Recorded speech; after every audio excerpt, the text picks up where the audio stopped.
लोगों की बनी है, क्योंकि बीजेपी कह रही है कि आप लोग संविधान पढ़िए। मनन कुमार मिश्रा हैं, वो अधिवक्ता भी हैं, सांसद भी हैं बीजेपी के, वो कह रहे हैं राहुल गांधी ने संविधान नहीं पढ़ा, संविधान पढ़ लेते। संविधान को राहुल गांधी ने अंगीकृत किया है और तुम पढ़ रहे हो जबरदस्ती संविधान। जिस विचारधारा का झंडा ले रहे हो ना, उसने संविधान को मानने से इनकार कर दिया था।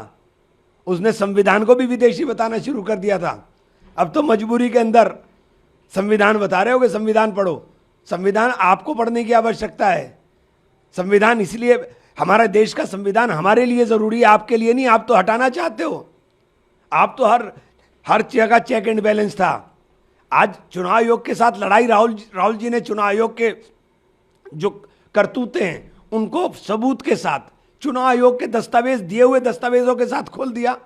गेंद चुनाव आयोग के पाले में, तय चुनाव आयोग को करके बताना है। प्रवक्ता बीजेपी बन गई चुनाव आयोग की। तो ये गठजोड़ नहीं है तो और क्या है? हमने बीजेपी पे कब आरोप लगाया? हमारा आरोप चुनाव आयोग के ऊपर है और आप प्रवक्ता बन गए हो। आप एसआईआर के ऊपर चर्चा नहीं कराना चाहते हो। आप तो बैटिंग चुनाव आयोग की तरफ से ऐसे बैटिंग कर रहे हो जैसे आप संस्था हो। आज क्या रणनीति रहेगी आप लोगों के हाउस के अंदर? आज भी हमारा प्रोटेस्ट जारी रहेगा। ये देश को जगाने का समय है। ये संविधान को रौंदने की तरफ चल चुके हैं। ये रौंदना चाहते हैं संविधान को।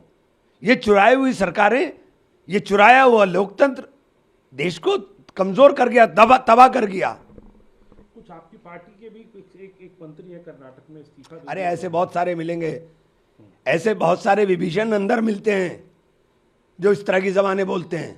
इनसे परवाह नहीं होती है। लड़ाई मुद्दों की है। लड़ाई जो राहुल जी ने जो अलग जगाई है, बात उसकी करनी है। सर, आप उत्तर प्रदेश से आते हैं, वहाँ पर फतेहपुर के अंदर जो मस्जिद के ऊपर टॉप के ऊपर इस तरीके की बात की जा रही है। देखिए, जो देश में ये करा रहे हैं ना, इतनी नफरतें मत बो कि काटना मुश्किल हो जाए। अगर सामने मुसलमान होता तो सीने पर गोली मारते हो। बीजेपी का जिला अध्यक्ष था तो आप कह रहे हैं हमने समझा बुझा के शांत कर दिया।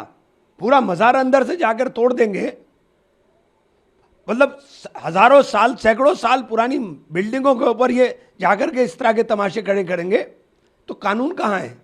फिर कानून का राज कहाँ है? ये फिर क्यों कहते हैं कि कानून का राज है? ये तो जंगल राज है।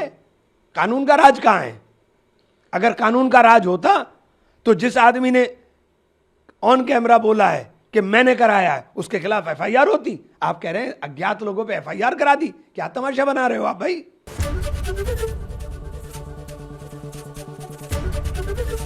एबीपी गंगा, खबर आपकी, जुबान आपकी।